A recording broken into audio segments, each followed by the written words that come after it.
Coming up on Mountain News this morning, with the new Knox County Detention Center open, the old jail is empty, and officials have plans for the space. And an update on a story we have been following all week in Bell County, where the Department of Corrections ordered a shutdown of the detention center. And we take you to Leslie County, where one murder suspect was in court yesterday on completely different charges. Dedicated to Eastern and Southern Kentucky, this is WYMT Mountain News This Morning.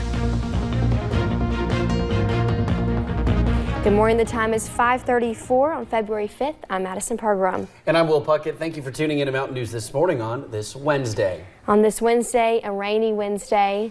It rained yesterday. We did have 2 pretty days before that. 2 gorgeous days before that. Almost 60 degrees. Yeah, reporting yesterday, and the rain was not fun. Well, let's go to Brandon Robinson. Brandon, the rain could cause us some problems down the road. Exactly, and we're continuing to watch that trend, especially as we head toward tonight and tomorrow. That's basically our main area of concern, but these chances for rain or even some kind of precipitation continue all the way into the weekend. Let's take a look right now at live pinpoint Doppler radar. You see heavier concentrations of rain down toward the west, down toward Lake Cumberland there, so back toward Whitley City and McCreary County, over toward Williamsburg, up toward London and Corbin this morning. Moving out of Wayne County and Pulaski County right now, so just again, be aware of that fog, a big issue. Zero visibility, Logan, close to it there, Pikeville and Harlan. Anywhere below 5 miles or maybe just above it there, you see 6, Jackson, Hazard, and London. Pretty foggy conditions, so be careful of that. The other big story is the temperatures this morning. 36, Moorhead and Ashland, 57, Jonesville and Jacksboro, so a big swing this morning across the region. That's anywhere between 5 or 6 degrees warmer today than it was this time yesterday, to 20 degrees colder in some of those northern counties. Day planner, we are going to see a temperature drop as we head deeper into the morning. Should stabilize and start to climb a little bit this afternoon, but I think temperatures during the day will be in the 40s, but our high for the day will actually be right at 11 o'clock tonight there in the 50s as temperatures climb overnight. Rest of the forecast on the way here in a little bit. Will? Alrighty, Brandon, thank you. Well, first responders were honored for their heroism and leadership during last night's Powell County basketball game. The one hero on the sideline was given an award he was not expecting. Shelby Lofton has a story. As the clock ticks down to this nail-biter of a game, first responders on the sidelines anxiously anticipate what comes after the buzzer goes off. He's totally unaware of this. At the end of last November, Principal Doug Brewer was the first responder. I was in the lunchroom and doing cafeteria duty. He noticed a student who was choking on some food. I got behind him and asked him, stood him up, performed the Heimlich maneuver. Dislodging food that they was choking on and enabling them to be able to better, to breathe. It took probably about 3 or 4 seconds. He probably saved the kid's life. Something these men and women do every day, but are still amazed by Brewer's quick thinking. It's intimidating to me now, after 33 years, doing it just about every day. But, for somebody like him. After the close call, some of Powell County's finest came together to hatch a plan. Students felt like it was a big deal. Staff feel like it was a big deal. Mr. Brewer, on the other hand, just feel like it's no big deal.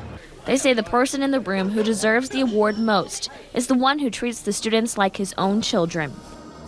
As Brewer awaited tip-off for the varsity game, local heroes gave him the honor of being a slam dunk of a principal. Utterly surprised. I had no idea this was coming. Shelby Lofton, WYMT Mountain News. Now, Principal Brewer says he's going to put his plaque in his office and feel proud every time he looks at it. Well, with the new Knox County Detention Center open, the old jail is sitting empty, and Knox County officials have made plans for the space. Renovations have been in progress for 3.5 weeks. 7 agencies are moving into the building. Half the building will be taken up by the sheriff's office. They will be moving from their cramped 1,200 square foot office located just next door. They're going to have their own certification as far as evidence storage, interrogation rooms, and everything, and more room for their deputies too. The 6 other agencies that will occupy the building are Animal Control, 911 Addressing, Emergency Management, and the Solid Waste Department, plus Driver's Licensing and 911 Dispatch. Now to an update on a story we have been following all week in Bell County. That is where detention center officials just learned the state will allow them to stay open. This in spite of an order given by the Department of Corrections Friday, demanding that the facility shut down by today. State officials cited an inoperable smoke ventilation system as a reason for that order. That ventilation system, though, was already almost fixed, according to the jailer Gary Ferguson. He and other county officials met with the Department of Corrections on Monday in Frankfort to explain. I was very optimistic after we met yesterday in Frankfurt that there would be a favorable outcome, and God granted everything that I prayed about. That project was almost 70% completed when the state issued their order. The jail was given the 30-day extension to finish. Well, police arrested a woman in Prestonsburg yesterday during a traffic stop. Investigators say they found drug paraphernalia in Christy Dorton's car. Here is a picture of her. Martin City Police used dogs to sniff out the drugs. They say there were 2 meth pipes as well as 3 baggies and a pill bottle containing a crystal-like substance. Police charged her with drug possession. And a family dispute led to a nephew shooting his uncle. Kentucky State Police went to a home in the Kildav community on Sunday. Jerry Gilbert claims his uncle James tried to pull his wife through a window and then fired a shot into the home. That is when troopers say Jerry shot at James and another man. James Gilbert was flown to Johnson City Medical Center for his injuries and later arrested for failure to appear. Jerry Gilbert faces an assault charge. We have a picture of the man police say stole from Hazard Community and Technical College. Take a closer look. Police want your help identifying him. Hazard police say he broke in on January 24th and may have come from the Lothair area. Anyone with information can call the police department and ask for Captain Zach Miller.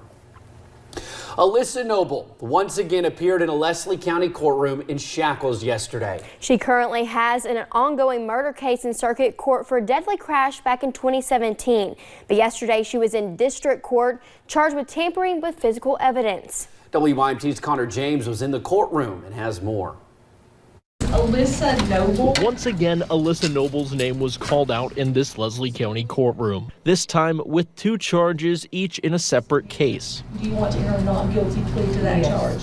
Noble pleaded not guilty to public intoxication, and a not guilty plea was entered for her in relation to tampering with physical evidence. Authorities say she was not following her home incarceration, and then while being drug tested, she tried to use toilet water as her sample. She's appearing in court a day before the case she was on home incarceration for returns to court.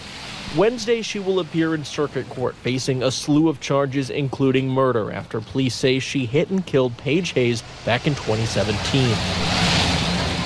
Paige's family sat in the courtroom as Noble once again faced the judge. It doesn't seem that she learns her lesson. Louise Johnson, Paige's mother, stood alongside Paige's sister-in-law, Samantha Hayes, outside the courtroom following Noble's pleas Tuesday. Because she keeps doing the same mistakes over and over again. The family is used to the courtroom here. Paige's family has been in court almost every time Noble has. I want her to know that every time she's in court, I want to be here. I don't care if it's on something unrelated.